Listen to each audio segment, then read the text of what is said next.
Good morning, ladies and gents, or good day. And welcome to the last video in the unit on ancient Greece for the humanities course. Last time we took a look at, I believe it was three of the most famous Greek heroes, and that was after we looked at a couple different fundamental points about Greek mythology. Now we're going to shift gears into Greek literature that is nonfiction Greek literature, that is written works about philosophy. And if there were essentially a list of the main, what would you want to say, main category of things that come out of Greek literature that are particularly influential and particularly noteworthy, aside from mythology, aside from the epic narratives of Homer, the next most famous thing would undoubtedly be Greek philosophy. So what we're going to do is not do a complete survey of all the Greek philosophers, because there are quite a few of them, and they're all rather complicated and noteworthy to look at in their own right. But we're going to focus on the most famous of them all, which is Socrates. So even though this is a course intended for ninth graders at first, I still did teach all of this material that we're about to go through on Socrates. And my students were able to comprehend it to a rather, impressive degree. So again, I like to point that out just to advocate for my students and advocate for education in general, because a lot of the times we fall into this trap as educators or as parents of trying to not expose our children to too much too early. We don't really give them enough weight on the bar, as it were, to try to lift and really see how well they can comprehend things. And I personally have found that it was the majority of my students in ninth grade who were able to comprehend this material and were interested in it and who liked it. And then who were able to reference back to it. So don't be afraid to try to throw some complex stuff at students. I mean, they usually will actually respect you a little bit more for that, I found. Now, the material is going to get more complex actually in about 2 more units when we cover religion. So opening up into philosophy early on is a pretty good idea. Now, we're going to follow through these notes. There's a couple just preliminary notes on Socrates and philosophy itself. Then we're going to discuss the allegory of the cave. And after we do that, we're going to read one small section of one of the works of Plato, the story of the Ring of Gyges, which comes from the Republic, I believe. And then we're going to not read the entirety of, but read a fair amount of, or kind of skim through some of the main sections of the Apology, which is, next to the allegory of the cave. If you're going to read one thing by Socrates, you want to read the Apology. Okay, so let's begin here.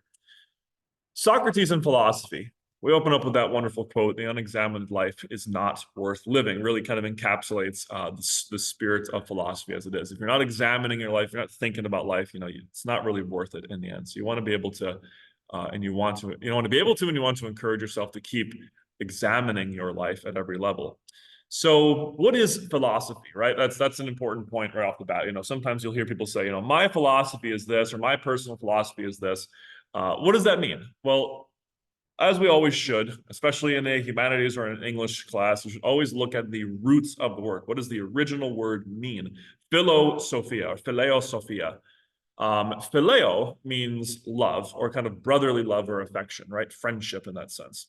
Sophia is the Greek word for wisdom, right? So give a pat on the back to everyone whose name is Sophia. It means wise or wisdom itself. So in its literal form, philosophy is simply the phileo Sophia. It is the love of wisdom. It is the pursuit of wisdom, the companionship to wisdom, okay? So philosophy, therefore, as a more kind of specific area of study, is essentially the study of knowledge, reality, and morality. It is a study of all of these profound and maybe sometimes very abstract areas of life. So what I tell my students is something like this: if you're asking questions of like, what's right or wrong in this situation? What's good or evil in this situation? What really exists? Do we really have a soul? Are we all brains in a vat? Is the Matrix real? Is there an afterlife? Is there a God? How can we even know some of those things? How much can we really know in general in life? All of those questions are questions that are explored, studied, and sometimes even answered completely, or at least sufficiently, in the field of philosophy. That's what that word and that field focuses on. Now, as a kind of side note, I always tell my students the story of the sophists, or what sophists are. Sophists were essentially people that were paid teachers of philosophy and also rhetoric in the ancient world, in ancient Greece particularly. Now, I kind of I can't I can never help but laugh at that, because that's essentially what teachers end up being sometimes. We end up embodying sophists more than we do philosophers. So a sophist is someone, as you can see here, teaches philosophy, teaches rhetoric, right? Teaches you how to sound clever, how to sound smart and persuasive, learn the tools of persuasion, which we learn about in 10th grade. And they usually think that they are wise, right? So if you are a sophist, if someone calls you sophomoric, right, that's not a compliment. That means that you think that you're way wiser than you are. Which, by the way, if you are a sophomore, or if you know a sophomore, that's literally what that term means. It is someone who has some wisdom and thinks that they have a lot more than they really do. Okay, so these figures and these teachers, these kind of paid philosophers, and these paid instructors are the ones that are going to end up being a little bit troublesome to Socrates. So keep those in mind. But the main reason why I point that out here is because I want my students to understand the main difference between a true philosopher, a true lover of wisdom, and then someone who thinks that they, are really wise and really intelligent, and is simply getting paid for it, right? Is kind of being a little more cynical, a little bit more, interested in just the monetary value of things, as opposed to someone really seeking out the truth and greater wisdom for themselves, just for the betterment of themselves and knowledge itself. Okay. Now, who was Socrates? Well, he lived, as it says here, about circa 470 BC to about 399 BC. Okay. So about 400 years or so before Christ, and about what, 300-ish years after Homer. So he's kind of, at the peak. He's, the ancient world kind of peaks right around Socrates. He was an Athenian philosopher, so he lives in the city of Athens, particularly known for its development of culture, philosophy, and civilization overall. Now, he is considered, why are we talking about him at all? He is considered to be one of, if not the greatest philosophers of the Western world. He particularly focuses a lot on ethics and morality. He wants to understand what is good, what is evil, what is right, and what is wrong. What is our real goal here? What is it we're really shooting for in life? How should we behave?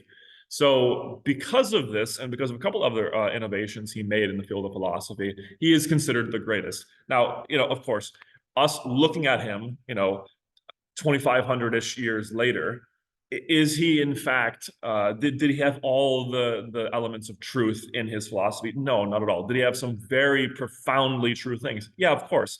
This is, again, one of those, important lessons I try to teach students, guys, is that we need to respect these ancient people, or anyone from the past, who did have some valid points and who introduced some valid points into the discussion of the world, essentially. So, for example, when we get to like the 20th century and we discuss someone like Sigmund Freud, it's like, okay, did Sigmund Freud, uh, you know, get some things wrong? Was he missing some parts of knowledge? Yeah, of course, of course. And it's easy for us to kind of point that out because we're living, several decades after him, or in Socrates' case, we're living several centuries after him. So we can point out, oh, well, he was wrong here. He didn't understand astrophysics. He didn't understand, the anatomy of the human body as well as we do. Sure, okay, that's fine. But were his insights still profound and maybe even still profoundly true at times? Yeah, of course. Okay, there are some, as we're going to see, that are deeply true, right? So we need to not just have, again, that chronological snobbery. We need to give them their due when it is due. Now, what is Socrates particularly known for? He's known for probably his most famous work is The Republic. Now, as you can see by the title there, it wasn't actually written by Socrates. Socrates never wrote anything down. It was his student, as the kind of tradition tells us. His student Plato was the one who would listen to his dialogues and then record them and kind of pass them down in these written works. So we have the works of Socrates, or the works of Plato, that are describing the teachings of Socrates. That's what we really have. So the Republic is the big one, where he's exploring, what is a perfect state? How should a state or a country, in our terms, run itself, and what is the ideal way to do that? And the Apology is probably his next most famous series of dialogues, or yes, a sequence of dialogues. And we're going to talk about what that is and why it's important once we get there. The Cave, of course, his allegory of the cave is probably his most famous kind of section of his works, or his most famous comparison or teaching. We'll get there soon as well. So before we do that, take a look at the notes real quick. Now, we talked about what philosophy, and we talked about what we think of when we think of philosophy, what sophists are, how they are different from philosophers. And one of the things we would want to know about Socrates that I ask my students is simply this. Knowing what we know about him so far, what would be one of your first questions about him? Okay, what would we immediately want to know? And that could be something like, what was his teaching actually? That's probably the most basic question. What did he actually teach? Why is it that this guy is so influential? Why is he really like one of the pillars of Western civilization? What was it that's so amazing about him? We're going to get there. We're going to explore this. Okay. Now, when we talk about his most influential teachings, the cave is usually the one I like to start with. Okay. It's a very simple, basic idea, but profound at the same time. Okay. So Socrates creates this allegory of the cave in his discussions. And what he likes to do basically is kind of similar to what we will see in the New Testament with Jesus of Nazareth, and we kind of see in some sense in the Old Testament as well with the Hebrew texts. He likes to use images, he likes to use metaphors and stories to kind of get across some of his points. So when describing reality, Socrates explains to us when describing reality and our understanding of the world, he creates what is called the allegory of the cave, and that's what we're going to describe right now. And in the notes, by the way, I believe the way that we do this is, define what an allegory is and summarize what the teachings in this particular allegory are. Now, what is an allegory? If you don't remember from our universal materials presentation, an allegory is a literary device that basically is a story where everything in that story has some general one-to-one correspondence to something in the world, that it is not meant to be interpreted in a variety of different ways, but it is meant to be interpreted one way, essentially. So Socrates creates this story of the cave, as we're going to see. And he creates it as an allegory, where he means everything in that story to be symbolic of, or an allegory rather, of one general concept. Okay, so let's start here. We have the cave, he says. And inside this cave, we have prisoners, as you can see here, that have been brought down there and imprisoned and chained and held captive there for their entire lives since they were infants, since they can remember. So this is all they know. Well, what is all they know? Well, the only thing that they see are the cave walls and the shadows on the cave walls. Okay, that is their reality. That is what they think all of reality really is. Now, behind them are the people who live in the cave, the people who have captured them, essentially. And every now and then they walk by a fireplace or a torch or something like this, and the prisoners get a glimpse of new types of shadows, of other shadows on the wall. Now, if that's all that they've seen their entire lives, that's what they think is reality. So, for example, if you asked one of the prisoners, "Hey, what does a horse look like?" They say, "Well, there's a horse right there. It's that shape moving along the wall, right? It's this thing." They would have no concept of a kind of three-dimensional horse in the figure behind them. And as you can kind of see, they would absolutely have no comprehension of like a multi-dimensional horse that is actually moving around and has a will of its own. So who do these figures represent, these prisoners represent in the allegory? They very clearly represent you and me, says Socrates. These are people. This is us. We have an incomplete knowledge of the world. And what we think is real, what we think is truly real, is nowhere near the true level of reality. Okay? There's something much, much greater going on in reality that we can understand.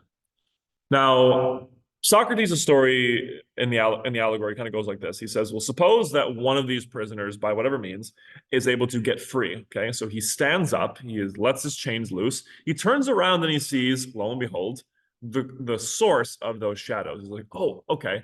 So there's this statue, and then there's this fire, and it's kind of projecting this shadow. Interesting. All right. So what do these symbolize? Well, obviously, guys, I think the shadows then symbolize very fragmented or partial truths, right? It's some truths, or it's a deception in some way, right? It's an incomplete picture of reality. And then the fire, in some sense, represents at least that partial source of truth, because it is light. It's a form of light, but it's limited and it's stifled. So it's our little bit of knowledge that we are being given. Okay, well, the prisoner gets up, walks past the figures, walks past the fire, and as you can see here, tries to climb his way out of the cave. The further and further up he comes, what is he more exposed to? He's exposed more and more to actual sunlight until he emerges outside. And whether it's, seeing a horse or seeing one of these other objects like a bird, he sees the real world, and he sees the sun, and he sees the moving figures, and he sees all of this kind of stuff and all of the array of colors, bedazzling to his eyes. He has glimpsed, therefore, as the allegory describes, he has glimpsed the fullness of reality, okay, or at least a lot more of reality than he really understood, right? So he then goes back down into the cave and tries to describe what he has seen to these people, to the rest of the prisoners. They do not believe him. They think he is mad, and they would prefer to stay in the cave as he invites them to come up out of it. Okay. That is the allegory of the cave, in short. Now, within this particular allegory, we have to understand the 5 or so elements of what's going on here. So we have the cave. What is the cave itself? I'd say the cave is a very clear allegory of our understanding of the world. Okay? In other words, like our world that we can look at, that we can track, that we can kind of generally comprehend. That's what I think the cave is. The prisoners would be you and me. It is people who are not yet examining their life, not yet really enlightened, not yet trying to ask questions about reality. They are just people who are imprisoned in the world in some sense, who are kind of locked in this kind of contortion of lies. And that's what the shadows describe, or what the shadows are an allegory of. They are false truths, they are half truths, they are deceptions, they are false beliefs about reality. Okay. Hence the beautiful image that he creates. They're shadows, right? They're intangible in some sense. They're fleeting. They're nothingness. They're two-dimensional. They're just weak items. What is it that the objects that project the shadows? What are these? Again, I think that is a little bit closer to the truth. That's partial truth. That's some more truth than we had before. Okay, which the prisoners get a little bit of a taste of. What, ladies and gentlemen, therefore, is the sun and the entire outside world? Well, I think that is, you can describe it 2 different ways. That is the true reality in the world, the true level of existence that we're really trying to get to, that we're trying to understand.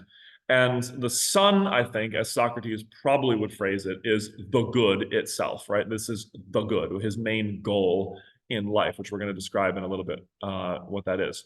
So what else can we kind of glean from this particular story? What is it that he's saying to us?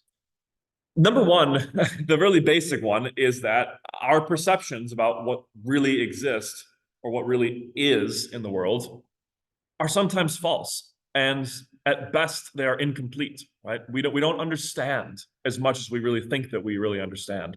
And in fact, some of the things that we think might be true might actually be completely false, or be a very, very limited element of the truth. So in other words, the main premise of this particular story, guys, is what we've been saying for a couple different, what I've said in a couple different classes, which is an essential point about education that we need to have fermented and or firmly planted in our head, is that we are ignorant. We are profoundly ignorant, okay? We don't know anywhere near as much as we think we know. And Socrates is going to articulate that further in another work that we're going to look at. But that's something we really need to get across, that we don't really understand as much as we think we understand, okay? Now, another thing that this story is very clearly pointing to us is maybe two things. That the process of journeying towards enlightenment, journeying towards greater wisdom and greater goodness, is both uncomfortable and comfortable in and of itself. So it's uncomfortable because we are leaving a familiar place. We're leaving the familiar, supposed safety of the cave. Going into the outside world can be frightening, can be painful. Hence, the blinding, or hence kind of like the adjusting your eyes to it. But just as is the case with that, as we have that initial kind of growing pains, what happens after that goes away is that we actually have a much better existence, much better life, a life that is more full of life and understanding and wisdom itself, which is great, which is just so much better inherently. That's just an inherent fact. It just is better than it would be to not have these things. So that, I think, is another major point of this, is that we should want to pursue these things. We should really be seeking after the good, that this is a good thing to do. Now, the last thing, very interestingly, that Socrates kind of gives to us is this idea that some people actively will choose not to pursue the good. It's a very basic insight into human nature that we absolutely have seen before, and we will continue to see in any classic work of literature, any good work of literature, which is that people will choose to not pursue the truth, choose to not pursue what is actually good for them. They will choose comfort and safety over goodness at times, okay, over courage, over virtue at times, okay. And Socrates obviously does not agree with that. He says, no, you should pursue the goodness of life, and pursue, your own growth and betterment in spite of how much, it will be uncomfortable for you. Okay.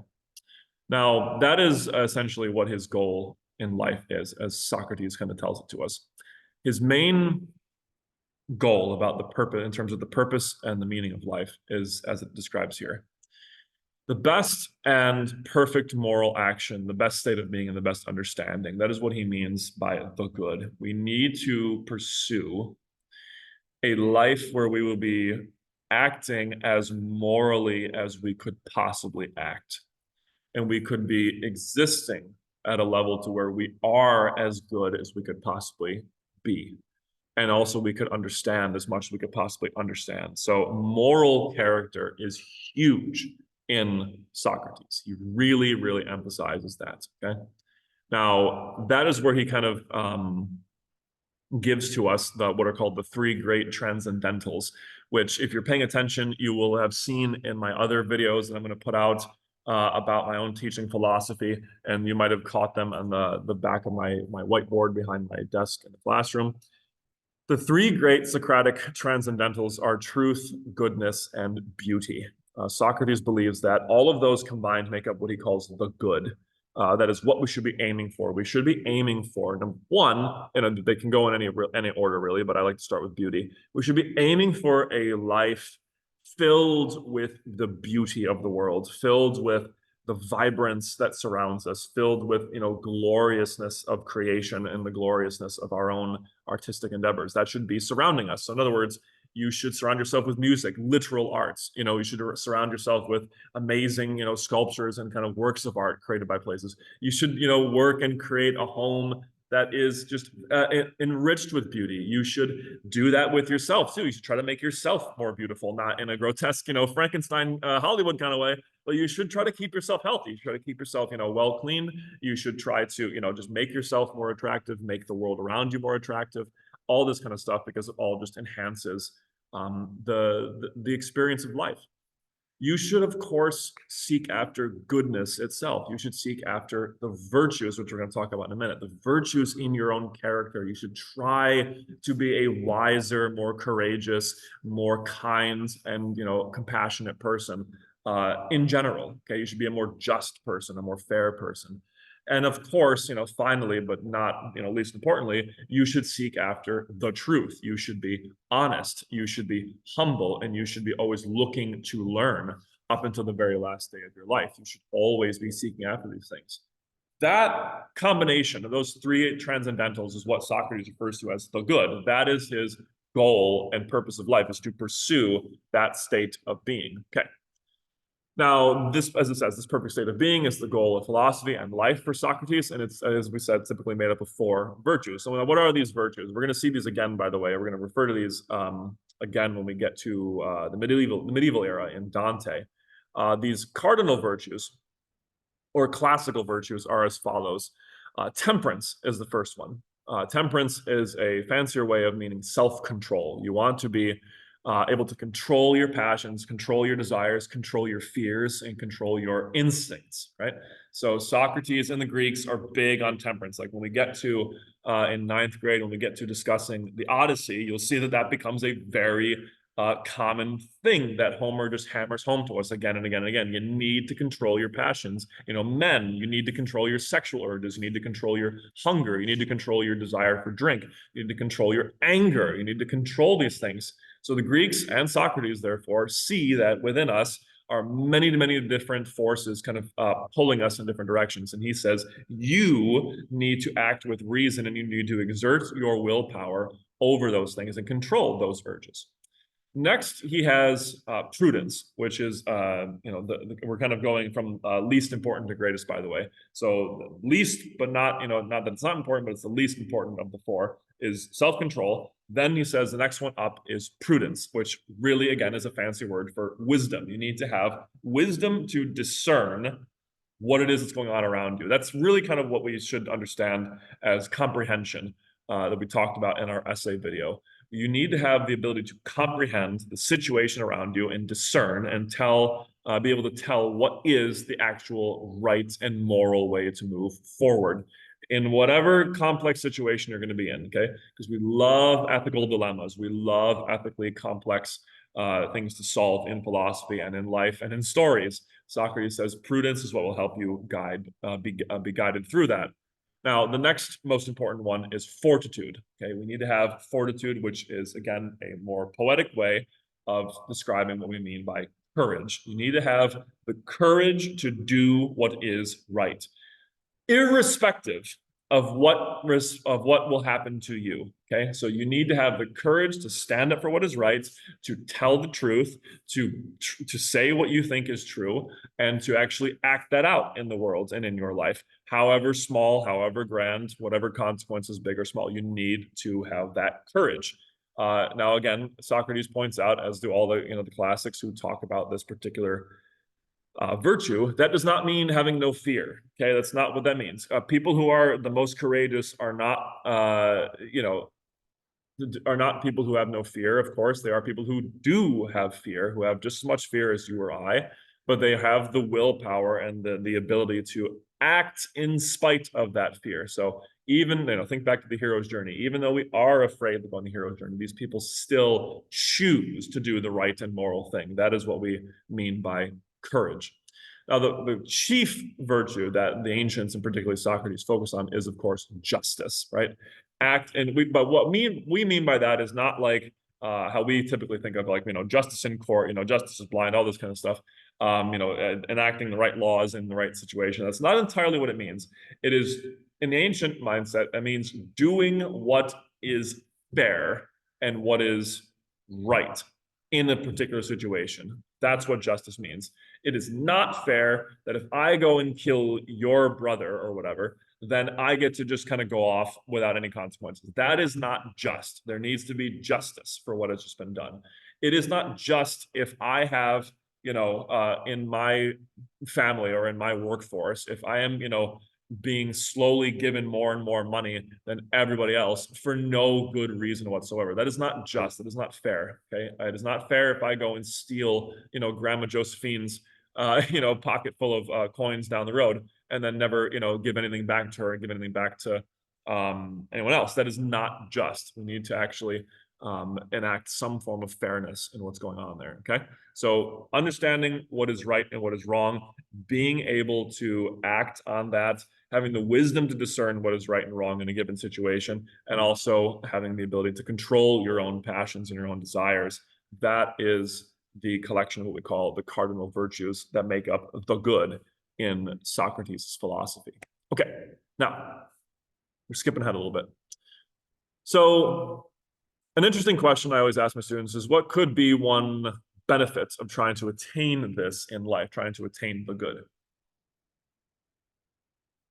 It's a fantastic and very practical question. Why should we pursue this? Why should we try? What's the benefit of this? And what that essentially is asking is like, what's the benefit of trying to be a good person in life, trying to, be honest in life? Well, to talk about it in a practical sense, let's think of it this way. If you're actively trying to be a better, in terms of morally, a more moral person, a more productive person, and a more intelligent person, will you be generally more successful in life? And by success, I mean, let's talk about material success. Will you be more materially successful in life? Probably. I think that's a fair point. I think it's not absolutely like you're not going to be, just because if you're a saint, right, you're not going to inherently be Steve Jobs, right? That's not necessarily going to happen. But I think you will be more productive. You will be more successful in terms of your own, material safety and material success than someone who is not, right? If you are actively not being a kind person, if you're actively not seeking out what is right and what is wrong, if you're actively not trying to, be productive, if you're being a sloth, if you're doing all this kind of stuff, you're just not going to have a successful life. So that's a simply practical point, is that it will, produce generally more material results. Now, on a more personal level, will you have better relationships in life? I think 100%. Yeah, I think that's a clear point. You will not make everyone your friend, as we're going to see in the apology. That's not going to be the case. We never are going to promise that, right? A perfectly moral person and a good person might not have a lot of friends. But I think what's very clear is that the relationships that you do have, that you do maintain around you, are of such a quality that they make that it becomes a situation where it's quality over quantity, right? So you have really quality relationships. I think that is a very clear one. You'll probably have a better relationship if you have a good family with your family. You'll probably attract much more worthwhile friends around you, and you will almost certainly be a better person to be in a romantic relationship with. So, and the three areas in life where we try to shoot for good relationships, this helps you with that immediately. Now, the more, shall we say, intuitive and kind of mystical answer to this is it worth trying to attain this in life? Well, the answer is yes. And the justification for that is simply that it is self-evident that that is better, right?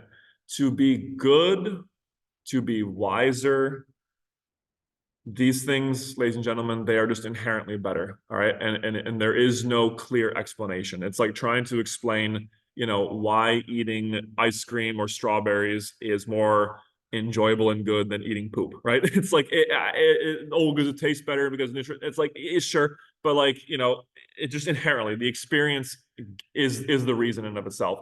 So when you really experience what it's like to live out and pursue the good, as Socrates understands it, you will see in that experience, in acting it out, that this is just so much better.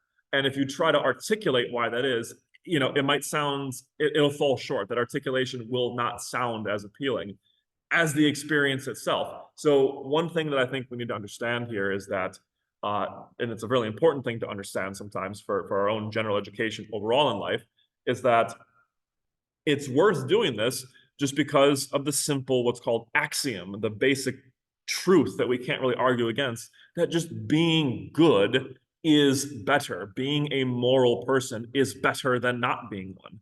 Why? Try it. It's like, go live it out. Try it, man.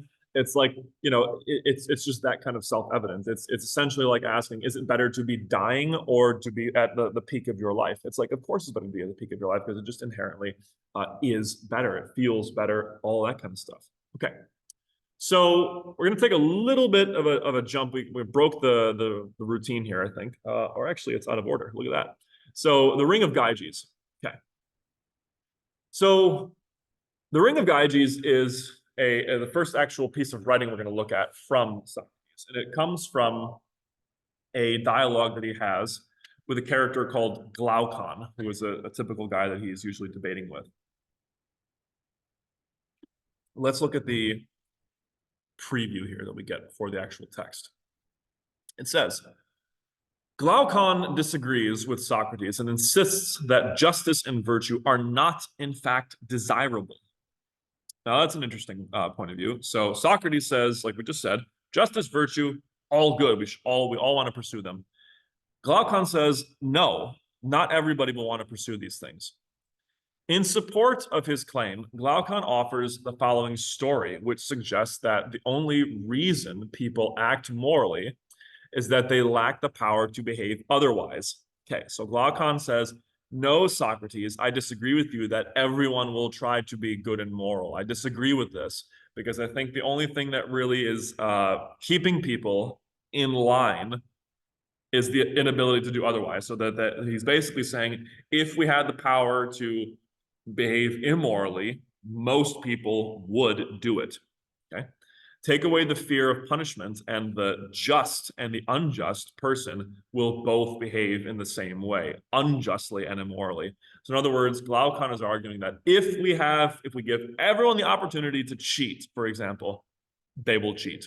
Okay, that's what Glaucon is arguing, right? So Glaucon is basically saying or expressing what's a very pessimistic view of human nature. He's saying that humans are inherently going to choose to do the wrong thing, choose to do the easier and more self-serving thing. All right, it's a really interesting perspective on human nature. And Socrates disagrees with this. Socrates says, no, I think that people will inherently want to pursue the good. So he gives us this story. And again, we're not gonna read the entire thing, but I will simply summarize it for you. So Glaucon gives forth this kind of parable or this story of Gyges. Gyges apparently is a man walking through a field one day. He comes across a cave, and inside that cave he finds a ring. And the ring, as soon as he puts it on, allows him to become invisible. And after doing this, he realizes that he can go around town and do a number of relatively immoral but self-serving things. He can spy on people, and for whatever reasons he may want to spy on them. He can steal, and he can also, position himself into a situation where he can become the king of the city, essentially. Now, here's the point that Glaucon is making. He says here, suppose now that there were two such magic rings, and the just put one of them and the unjust the other. No man can be imagined to be of such an iron nature that he would stand fast in justice. So in other words, if we took two rings like this and gave it to a just man, a good man, and an unjust man, are they really going to behave that much differently? And he says here, as we underlined, no man would keep his hands off what was not his own when he could safely take what he liked off the market, or go to the houses and lie with anyone at his pleasure, or kill or release from prison whom he would. In other words, like, if you give someone this power and this ability to act without any sort of consequence, they will do exactly what they want. Man is just. Okay, so then he says this another kind of well-known phrase. And this we may truly affirm to be a great proof that a man is just, not willingly or because he thinks that justice is any good to him individually, but of necessity. For whenever anyone thinks that he can safely be unjust, there he is unjust. In other words, we only act morally because we are afraid of punishment. That is what Glaucon is arguing. We're only doing the right thing because we are afraid of someone else punishing us for doing something wrong and self-serving. Okay?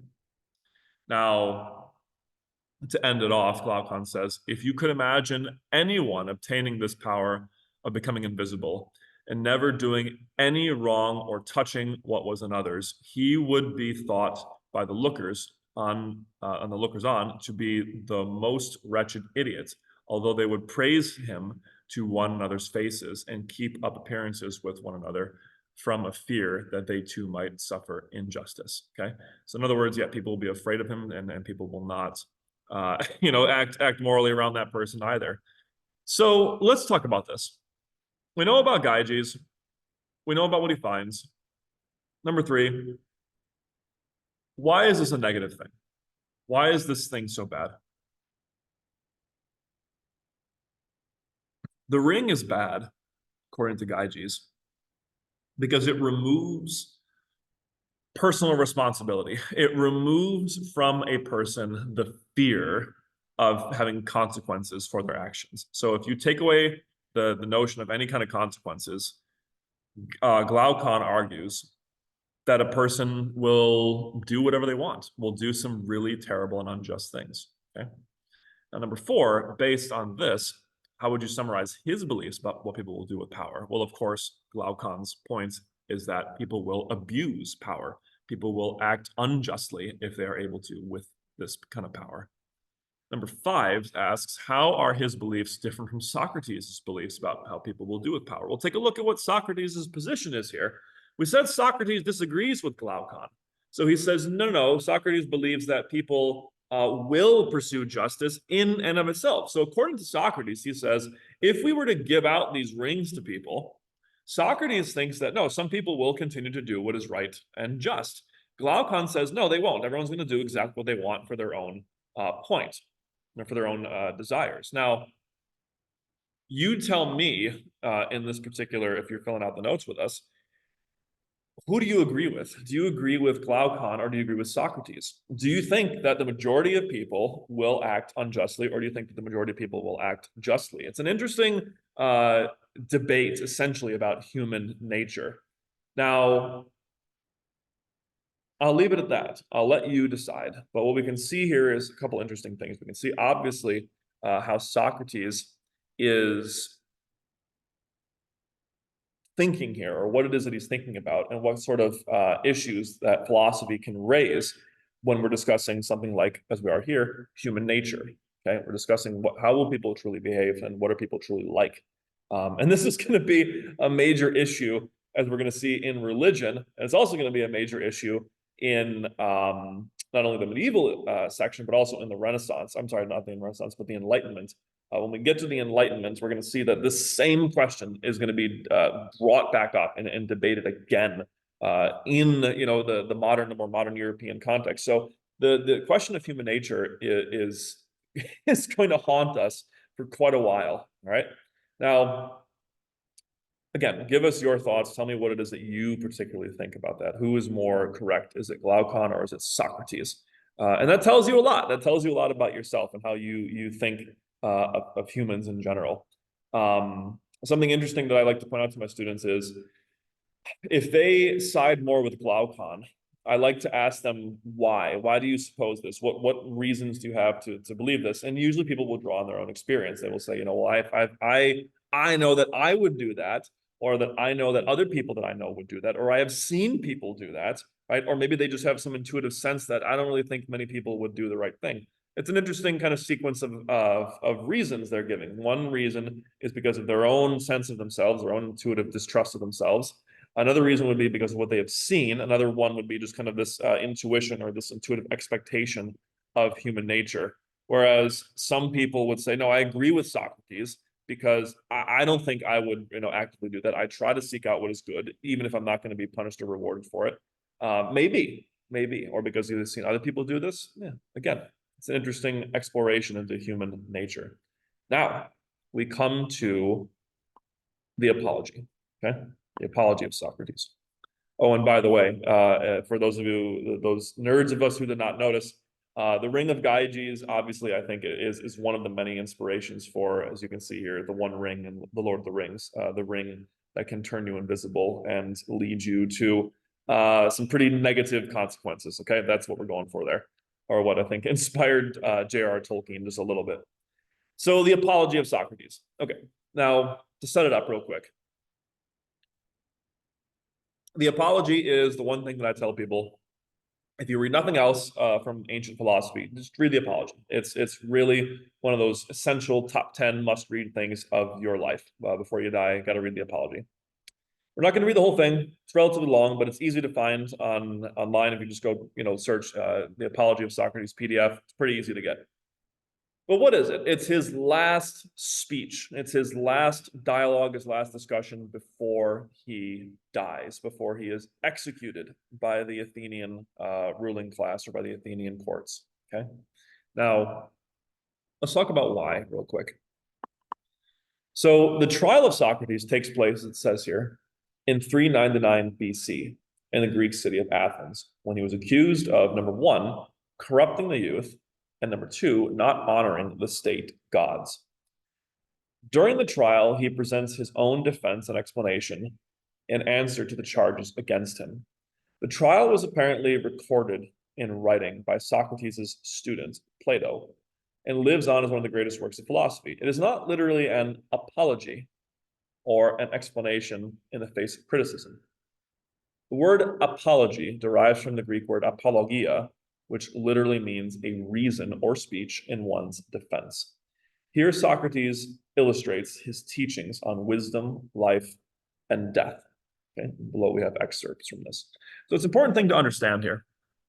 When we say the apology of Socrates, it's not him getting up and saying, "Oh my God, I'm so sorry for everything. I'm so sorry." To be an apologist or to give an apologia simply means to give a defense or give kind of a response or a word back to someone. So Socrates sits here on trial. They accuse him of corrupting the youth. They accuse him of not honoring the state gods, and they're going to condemn him to death. And he's going to say, "Okay, here's my apologia. Here's my response to your criticism." So what is it that he's going to teach us? What is it that he's going to pass on here? The first point, again, one of the most famous things that I think Socrates teaches us is this whole question of who is truly wise? Who is the wisest man? Well, the story goes as this. Again, I'm not going to read his full text, but it's right here if you want to, but I'm going to summarize it for us. Socrates hears from the oracle at Delphi that he is the wisest man. So the oracle who speaks for the gods, or in this sense, the god, right? He refers to as the god at Delphi. The god at Delphi tells the prophet, or tells the oracle, that Socrates is the wisest.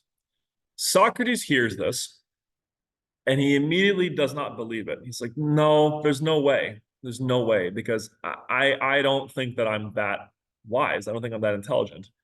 So he tries to go and demonstrate to the god that he is mistaken. How does he do this? He tries to find someone who is an expert or knows more about a certain subject than Socrates does. He says, "Look, here's a claymaker, here's a teacher, here's a politician, here's a poet," and he talks with them out in the open. And he says, "Look, you tell me, what is true poetry? What is this? What is the true purpose of education?" And he kind of goes through with them. And in his questioning of these people, a couple things are revealed. Number one, the basic thing that is revealed is that these people are not that intelligent. Okay, that's the main point. They are not able to answer Socrates' questions. And what is even worse is that they pretend otherwise. They pretend as though they could answer them and that they should answer them and that they are much, much wiser than Socrates. So they pretend to be wise. They are, as we talked about in the beginning, sophists. They are people who think they are wise, but really don't have a lot of wisdom. And Socrates does this again and again and again, and you can probably see what's going to happen socially for him is that he is going to earn himself a really negative reputation because he's constantly humiliating these people. Again, kind of, unintentionally. He's not going out and trying to kind of make these people look like idiots. They're doing that themselves. They're digging their own holes, okay? So it's really kind of negative for them. Now, he goes back, or he kind of slowly starts to realize, what about this God thing? The God says, "I'm the wisest." He revisits that point and he finally understands this last section. And let's read that passage. He says, "The effect of this question, fellow Athenians, was to earn me much hostility of a very vexing and trying sort, which has given rise to many slanders, including this reputation I have for being wise, because those present on each occasion imagine me to be wise. But in fact, gentlemen, it would appear that it is only the God who is truly wise, and that he is saying to us through this oracle that human wisdom is worth little or nothing. It seems that when he says Socrates, he makes use of my name, merely taking me as an example, as if to say, the wisest among you human beings is anyone like Socrates who recognizes that with respect to all wisdom, he is truly nothing. Okay. So that's the main point here. Now, and I think that is the answer as we're going to get here for a minute. Let's jump over to, question number 4. Why then was Socrates considered to be the wisest? Because, ladies and gentlemen, he understood that next to a God's wisdom, next to true wisdom, if you want to call it that, next to the fullness of wisdom, he knew nothing, virtually nothing. He knows so little. He recognizes that he is, to refer back to the allegory of the cave, he is like one of those prisoners in that cave. So, in other words, guys, Socrates is the wisest because he is the most intellectually humble. He knows that he doesn't know that much. He is totally aware of his ignorance and he is honest about it. He tells it as it is. I don't know that much. Okay. Now, a couple things here. We know about the word for number 1, what apology means. We know what he's charged with. We know now why people are so angry with him. Now, for number 3, how are each of the people that he interviews not very wise? Well, I think inherently they're not very wise, right? They don't seem to actually know that much about what they claim to know about. That's the basic point, right? So they can't really tell you the truths about poetry or pottery or politics or whatever. But the real problem that makes them not wise is that they do not recognize their own ignorance. They have not come to terms with, they have not openly and humbly and honestly acknowledged how ignorant they are. And that, ladies and gentlemen, is one of the main teachings of Socrates I try to get across to my students. We need to acknowledge how little we know. We need to, as the famous phrase above the oracle's temple says, we need to know ourselves. Okay, know thyself is the phrase. I think I have a copy of that phrase above my doorway in class.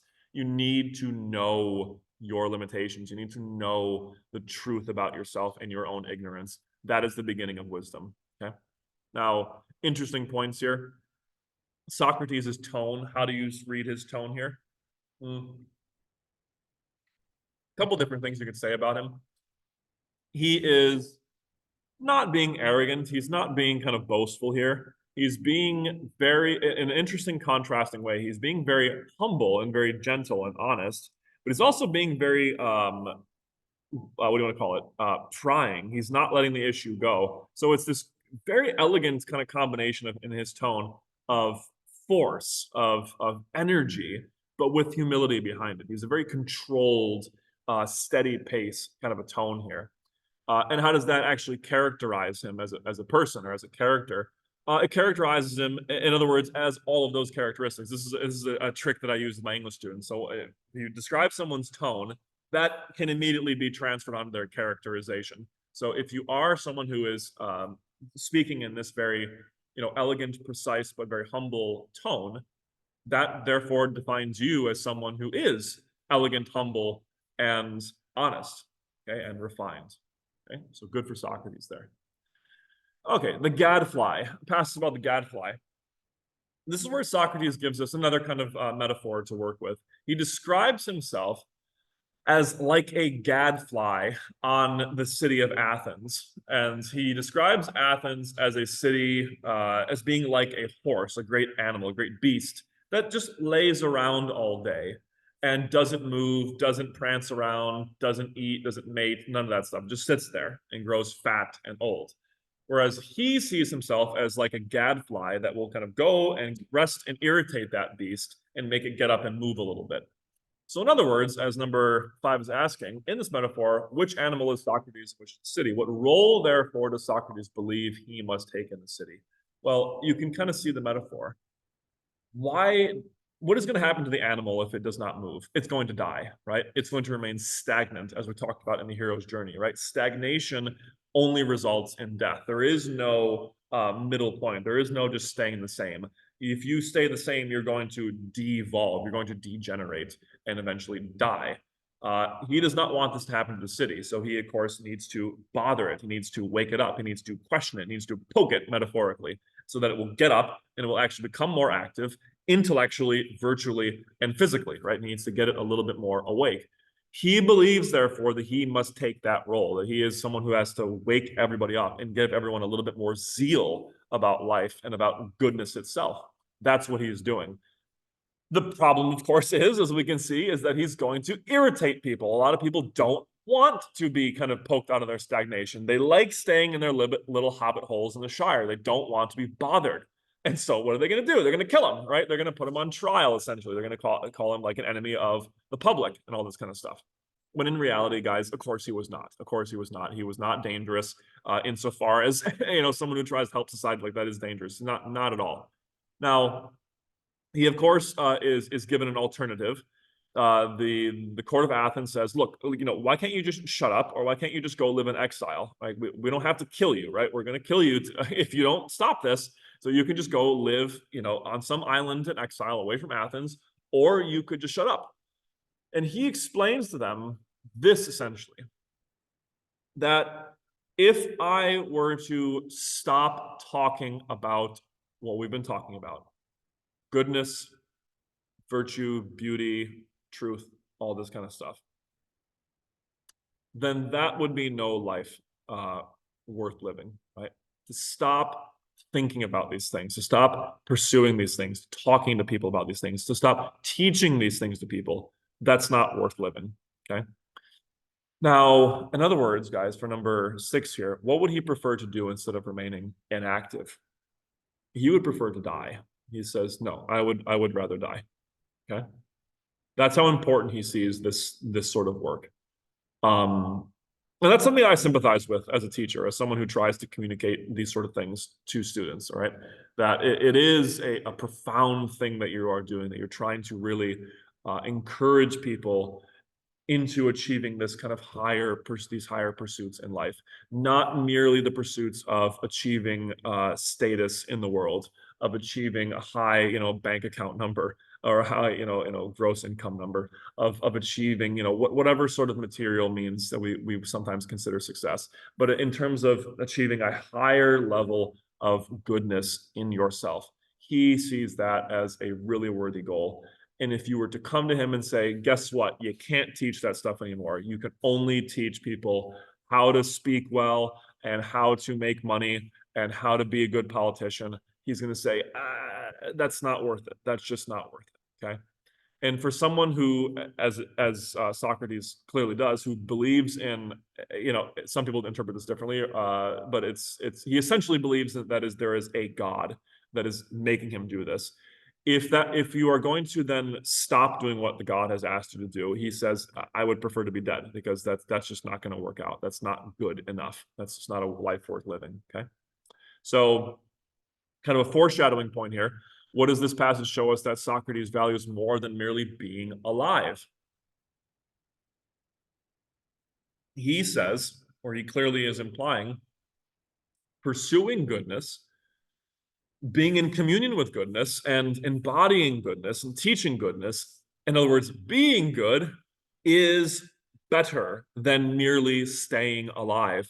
And this is something that I've referenced already, even in the universal materials lessons, is that there is this clear paradigm, this clear moral teaching that it begins with Socrates, and we're going to see it all the way through the humanities, which is this essential point, ladies and gentlemen, that merely being alive is not the greatest good, just as merely dying is not the greatest evil. What is the greatest good is, depending on who you're talking to, whether it's a religious person or a philosopher, is someone who essentially is going to say being good. Goodness is the greatest good. That's what is important.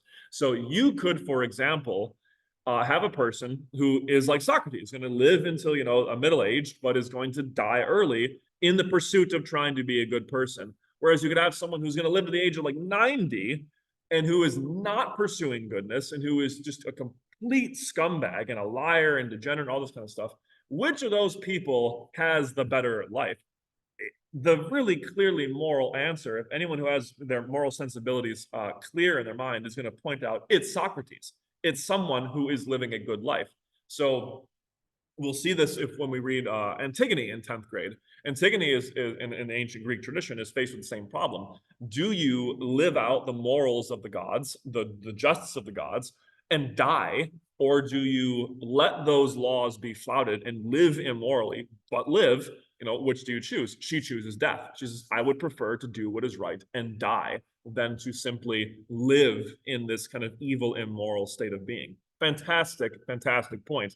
We see that obviously in a lot of religious texts, but we see it here as well in a lot of our classic heroic texts and our classic philosophical texts. So it's another really important paradigm I like to teach my students is to stop thinking of merely staying alive as the greatest good. That is a really deeply flawed way of thinking, and it's totally incongruous with all of the teachings of our civilization and our cultures.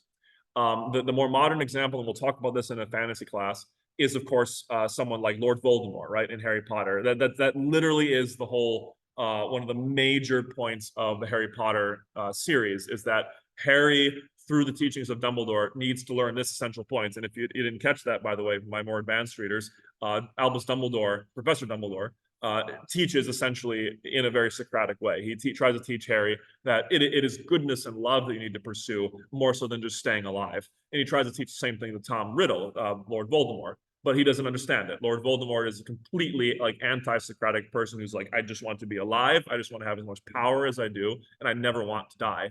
That is the worst thing for me.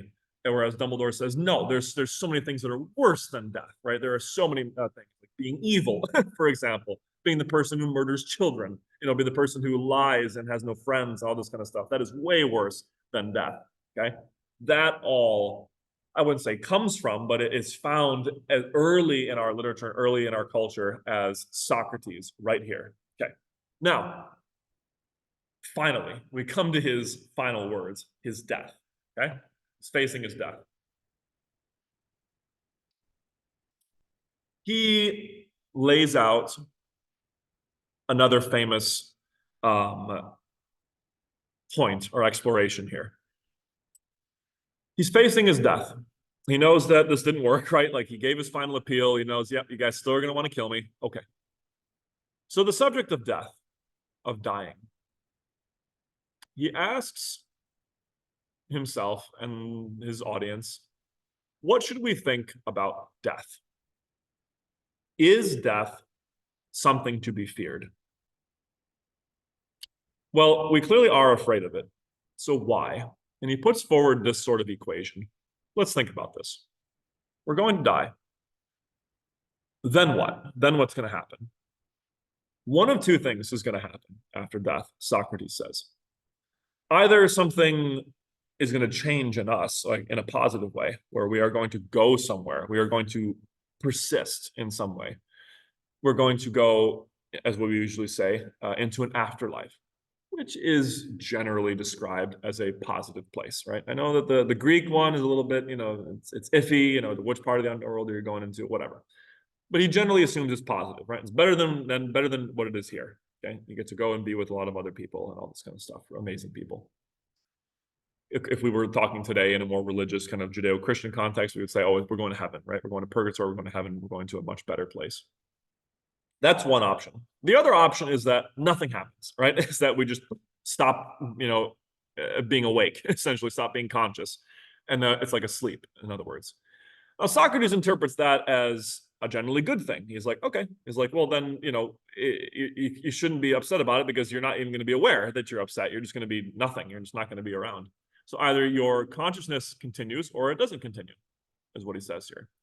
This is why he argues that death should not be feared. We are only afraid of death because we don't really know what's after it. We are afraid of it because of its unknown sort of qualities. Okay. Now, that's what he argues here in the first two paragraphs. Okay. Now, something interesting here that I like to pose to my students, because we can critique Socrates a little bit. Okay. Talked about why death shouldn't be feared. And what does he provide his audience with to help him here? He provides them with reasons, right? Gives us clear reasons. and clear, logical options as to what happens when we die. Now, the way that I have my students push back on this is to ask them, like, imagine, we're going to die. We're going to die either in 1 minute, in 1 year, in 60 years, whatever. We're going to face it. Did what Socrates just do there help solve that problem for us, help solve that fear? Not entirely. There's still more to discuss there, right? Like there's the fear of, again, the unknownness of the afterlife if it exists. There's the fear of losing what we have here. There's the fear of, well, what if it is in fact, nothing, and that we don't want nothing? We want existence. We want to have some consciousness. What if it is nothingness, and then that kind of means that everything that we've done here is sort of meaningless in some sense, right? That nihilism problem. We're not sure. There's still more to discuss there, but generally, I think what Socrates is trying to point out here is that we're just afraid of what we don't know. So let's kind of find out. Let's approach this whole mystery with some open-mindedness, all right, with some exploration kind of ideas, or kind of a sentiment of exploration. Now, he then puts forward, I think, the second really interesting point right before he ends his apology, which is this. Moreover, you too, gentlemen of the jury, should be of good hope in the face of death, to fix your minds upon this single truth. Nothing can harm a good man. Now that's interesting. Nothing can harm a good man. And I always poll my students. I ask, which of you believe that? Who believes that no one can harm a good man? And of course, we'll have some students who will say, oh, well, of course you can. You can go and punch him. You can go and stab him. You can shoot him. You can execute him. I mean, look at Socrates. He's a good man. He's about to be harmed. Okay. And then we have to push a little further. Well, yeah, Socrates is a good man. He's about to be harmed. In what way? He's about to be killed. Okay. So he's about to be harmed. What part of him is going to be harmed? Well, his life, his continued existence. Sure. Okay. His body is going to be harmed. Okay. Is there more? And of course, we have other students point out, well, no, you can't harm him. You can harm his body, but you can't harm his what? His mind, his goodness, his soul. You can't. You can't do that. Now, if we adopt the moral paradigm that we were just talking about, that being good is more important than just being alive. I mean, being alive is good, right? We don't want to say being alive is evil. No, being alive is good, but there is a higher good, which is being a good person, being a moral person. This starts to make a little bit more sense. Because if being a good person is the major goal in life, and if it is the best thing that could be kind of happening to you, well, then the best way to harm you, therefore, would be to harm your soul, to make you an immoral person. Oh, how do you do that? Can I force someone to be immoral? Not really, because that's just acting under duress. If I put a gun to your head and I say, go ahead and shoot this person, go do something evil, it's like, even if you do it, that's pretty bad, but it's like, you're acting under duress, you're acting under fear. It's not really you who's fully doing it. Whereas if you pick up a gun, if you pick up a knife, if you pick up, whatever immoral desires you have, and you go act on them of your own choice, that's you. That's you harming your moral character. You are damaging, if you want to call it this way, your soul in that sense. That's true harm. That's true danger, because now you have become something that is not as good as it used to be. You have maimed your soul. And again, my fantasy nerds in the audience will, of course, recognize the language I'm using. This sounds a lot like what we see in Harry Potter. Harry Potter traffics in this whole worldview quite a lot. The idea that your soul is something that can be damaged and it needs to be preserved. It needs to be taken care of. How do you take care of your soul? Well, as Socrates would say, by being a good and moral person. And if you're not doing that, you are inherently harming yourself. So what Socrates means here is that you can't actually harm a good person. The only person that can really harm them is themselves. And if you kill them, kill their body, it's like, okay, that's bad, right? You're taking away something from them, but you're not really harming the most essential part of that person, namely their soul or their goodness. Now, can anyone follow the logic? Who, therefore, is truly being harmed in this trial? I think it's very clearly the jurors, the executioners, the people who are putting him on trial in a kind of mismatched way, in a really profound way. They are harming themselves here. Okay. They are not really harming Socrates. They are damaging their own character, their own moral status, far more than they're damaging anything about Socrates. Okay. So he tells them this. But the last thing he says is kind of a nice farewell to his sons. He says, "This much I ask of them. When my sons come of age, gentlemen, punish them, give them the same sort of trouble that you give to me, if you think that they care for money or anything more than for goodness. And if they think too highly of themselves, reprimand them as I reprimand you for failing to care for the things that they should, and for thinking highly of themselves when they are unworthy. If you'll do that, then I will receive my own justice from you, as will my sons." Okay. So he ends with, "But enough. It is now time to leave, for me to die, and for you to live. Which of us has the better destiny is unclear to everyone, save only to God." So he goes and he drinks the hemlock and he dies. So the last thing he says is, "Make sure that my sons don't think too highly of themselves and don't value anything like money more than goodness itself. Make sure that they have their their values in order." Okay. It's fantastic conclusion there. Okay.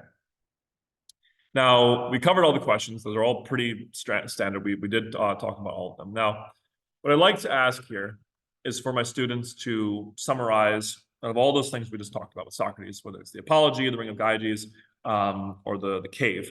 What are some of the most important teachings that you saw him articulating there? Okay, put them in your own words, but summarize at least three of them. Okay, don't restate them three times, but give us three clear individual teachings that you think this guy is really imparting to us. Now, I will not go through the Socratic seminar values, but what I would like to do is to talk about these last general summarizing questions. Okay, so number one, how does Socrates utilize imagery to demonstrate his teachings and to enhance our understanding? Well, he uses imagery in the form of stories and parables and allegories. So again, he is, like we discussed with symbolism, like we discussed with the hero's journey, he is tapping into the human imagination and our understanding through imagination to help us understand these deeper truths that he's trying to communicate. Because he knows that the human mind can learn through beauty maybe a little bit quicker than it can through just simple articulated words. It's fantastic teaching. We're going to see it, of course, in Jesus of Nazareth and other, all other literature as well, where we have people teaching something through images, through imagery, through stories, through narrative. Okay. Now, number two, what can we conclude is the greatest hindrance to wisdom in life after reading the Apology? What is the biggest hindrance to wisdom? Why is it that we can't get as much wisdom as we should? It's two things, really. Number one is just that we are inherently kind of ignorant, right? We have such a very limited understanding of the world around us, right? So there's something in our nature and the position that we're in with the position of the world where we're just not able to see all of it as clearly. We are limited creatures. We are not omniscient. We don't have, fifth dimension levels of consciousness. We're not there yet. Okay. Now, I think the deeper problem, the deeper hindrance to wisdom is our inability to acknowledge our own ignorance, our inability to stop pretending that we actually have wisdom, right? We are arrogant in that sense. We are afraid to just admit our own limitations and our own faults. If we were able to do that, I think we would have a much clearer pathway to more wisdom. I think that's what Socrates is very clearly putting forward there. Okay. Now, number three, how can we use Socrates' methods and ideas to help us in our day-to-day lives? Couple different things. Like we just said, like I teach my students, number one is begin with the admission of ignorance. Begin your day at some point with acknowledging you're not all knowing. You don't have as much knowledge as you like to think you do. And as a psychological or spiritual point that people will kind of point out is like, why do we do that? Why do we want to pretend that we know a lot more than we actually do? I think it's fundamentally, ladies and gentlemen, because you and I are just afraid to be vulnerable. We're afraid to seem incompetent around people. We want to project more competence. We are uncomfortable. We're afraid. We're afraid to be vulnerable. We're afraid to seem stupid. We want to kind of seem a little bit more impressive. I see this a lot in districts that I've taught in, where there's a lot of abuse and a lot of violence going on. Students will very much, project a very kind of aggressive, a very confident, a very arrogant persona to the world around them, simply to make sure that they are not bothered, that no one bothers them. I think it's the same thing in some sense when we try to pretend that we are intelligent, right? When we're really not. We're not. Okay. So just acknowledge that we still have a lot to learn. Another way to use this is when you're talking with someone, always assume that you can learn from them, no matter who it is. No matter if it's someone who's below you in the social status, like my students, I always tell my students that I learn from them. I like to hear what they are teaching me. I've had students give me profound insights about works that I've been studying for like 10 years or something like this. And I'm like, oh my gosh, I never saw that. I never looked at it that way. Totally changed my perspective. There's a side of you that could say, oh, well, aren't you stupid? Like, shouldn't you have known that? This kid just taught you something that you didn't see for 10 years. And then there's a side of you that says, oh my God, I'm so freaking grateful that they did. That's amazing. That's awesome. So you kind of have to adopt that more childlike aspect of just that wonder and that joy of being able to be wrong and learning new things. And it's like, oh, cool, a new way to look at things or a new pathway forward. Oh, I wish I would have seen that earlier. Now I'm so glad I did. Adopt that mentality, which I think is more Socratic than simply being like, oh darn, I got to be the smartest. I got to be the most intelligent person in the room. It's not interesting. Okay, it's not anywhere near as interesting or as fun or as adventurous as adopting the former way of going about your day. Additionally, I tell students, and there's more, but this is the last one that I'll give you before we leave for today.